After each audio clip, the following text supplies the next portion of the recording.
Our next story is from the Durand Line, a line that separates Pakistan from Afghanistan. It is in the grip of turmoil as both sides trade fire. This has been happening for quite some time now, and the hostilities refuse to cease. The latest flare-up unfolded on the Torkham border. The map on your screen telling you its location. On Monday, this border witnessed a clash between Pakistan and Afghan forces. They exchanged fire, leaving one border guard injured. What was the trigger? It all started on Sunday when the Afghan Taliban shut the border crossing, accusing the Pakistan government of violating its commitments. What commitments? Reports say Islamabad had promised the Afghan government that it will allow patients to cross the border. But Islamabad announced a ban on the travel of Afghan patients seeking treatment. And this irked the Taliban and led to the firing. I must repeat here, these are all claims made by the Pakistani media. The bigger picture is still unclear, but the immediate picture certainly is. All is not well between the Taliban and Pakistan. The two have been clashing for quite some time now.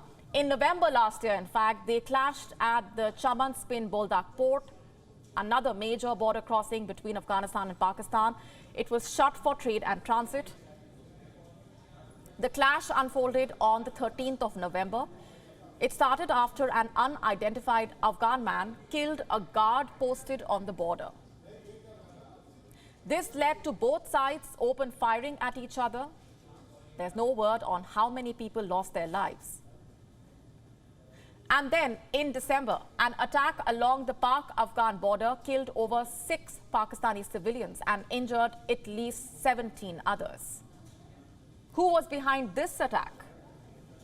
Pakistan said it was the Taliban. Islamabad also said that this attack was unwarranted. There was no trigger from their side. It was the Taliban which launched indiscriminate fire, quote-unquote, and unleashed a spree of unprovoked bombing. So let me just get this straight. At home, the TTP is attacking Pakistani civilians, and on the border, the Taliban is attacking Pakistani soldiers. How exactly do we perceive this? Is Pakistan fighting a war on two fronts? It certainly looks like that. Islamabad itself suspects an alignment of interests, that the Afghan Taliban is colluding with its homegrown TTP to keep the country unstable. And the condition Pakistan is in, it cannot deal with more instability.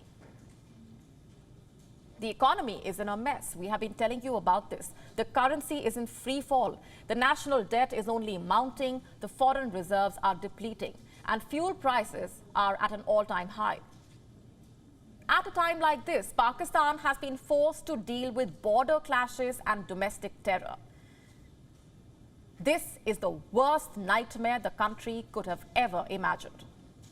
A nightmare that is forcing Pakistan's hawks to speak like doves. Have a look at this headline. The former Director General of Pakistan's ISPR says that dialogue with India is the need of the hour. He made the remarks during a panel discussion at the Karachi Literature Festival. Let me quote his exact statement. Dialogue is at present a need for our country, a need of our country. The way forward is not just the state apparatus, because if you leave it solely to the security establishment, there will be no move forward. It will be like taking one step forward and 2 steps backwards. There has to be an initiative like Track 2 diplomacy, like media, like business and trade organizations, like academia, and they can interact and create their space within the Indian society. What an interesting turn of events this is, where those who served in the Pakistan army are asking the leadership to talk to India, to ask India to get them out of this economic and political mess. The question is, should India help Pakistan? Well, New Delhi has always made its policy absolutely clear. For any talks to happen, terror must end. The two cannot go hand in hand. And even if India does help Pakistan, there is no guarantee if the help will actually reach those in need. You see, the country's incredibly corrupt elite will loot the bulk of it. So let me say this, India may be Pakistan's best bet during this crisis. It may be in the best position to help Pakistan. But would any help make Islamabad mend its ways? We have our doubts.